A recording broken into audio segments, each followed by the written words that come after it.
Hola, amb aquest videotutorial intentarem explorar les possibilitats que ens ofereix el personatge de la setmana del campus.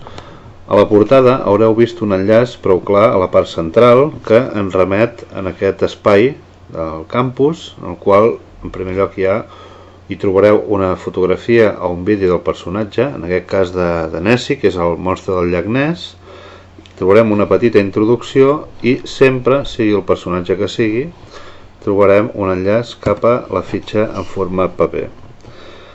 Aquesta fitxa en format paper ens permetrà treballar el personatge de la setmana a partir d'aquest format. És a dir, situant sobre un mapa sempre podem situar qualsevol cosa que cregui el professor o professora, el lloc que té relació, la relació que té amb l'espai, aquest personatge. Podem retallar 6 o 7 o tants dibuixos en color o en blanc i negre com alumnes tinguem a la classe, els podem fer retallar i enganxar. Llegiríem la biografia, ara ho veureu a través dels enllaços que seleccionem de la Wikipedia. Es tracta de treballar un resum, un extracte del més destacat de la vida d'aquest personatge. Podem fer una relació amb el tema del mes o un per què treballem aquest personatge i no un altre. Pot ser una efemèride, pot ser qualsevol fet destacat, un premi que s'hagi rebut. 3 trets destacats del personatge. Això es pot treballar tal com vulgui el professor, a nivell individual, de petit grup o a nivell de gran grup, i una petita opinió personal. El que hi ha algun professor que fa és enquadernar tantes fitxes com setmanes hi ha en el curs, i d'aquesta manera podem fer un petit dossier en tots els personatges que haurem treballat.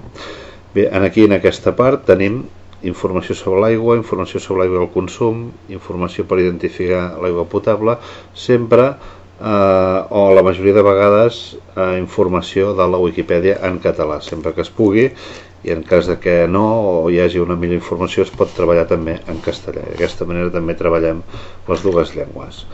Tenim sempre una activitat interactiva, o dues en aquest cas dues, una que serà el tresor sobre els rius del món i una segona sobre l'aigua amb diferents idiomes. En aquest cas la cacera està feta amb l'eina Keia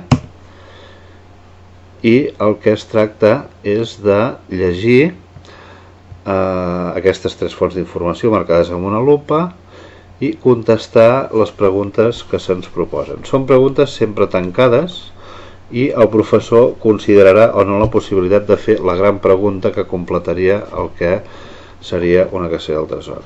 Aquestes preguntes estan il·lustrades amb un vídeo, pot ser que estiguin amb un dibuix o una fotografia, i veiem doncs, que hi ha 12 preguntes, i quan acaba l'alumne ha de clicar Check Answers i li diria doncs, si ha fet l'exercici bé o si ho ha fet malament. Aquesta és una. L'altra activitat, tirem enrere, l'altra activitat seria l'activitat sobre l'aigua en diferents idiomes.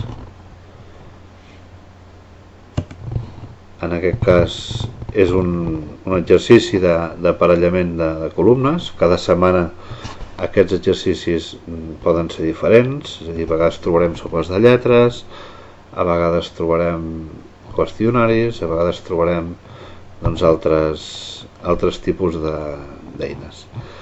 Estem esperant que acabi de carregar i tot seguit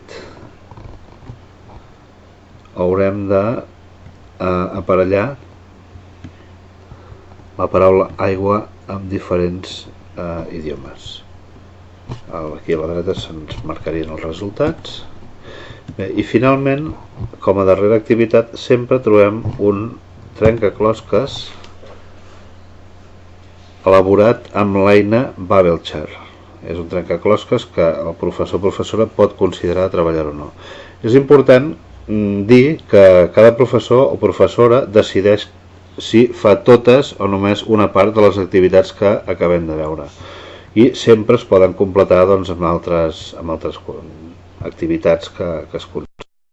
És un trencaclosques i bé, doncs això és tot, és tota la proposta que fem sobre el personatge de la setmana. Recordeu que al campus hi ha moltes altres activitats com el d'aquí a aquí, com el de trobar el lloc del mapa, que podeu treballar i podeu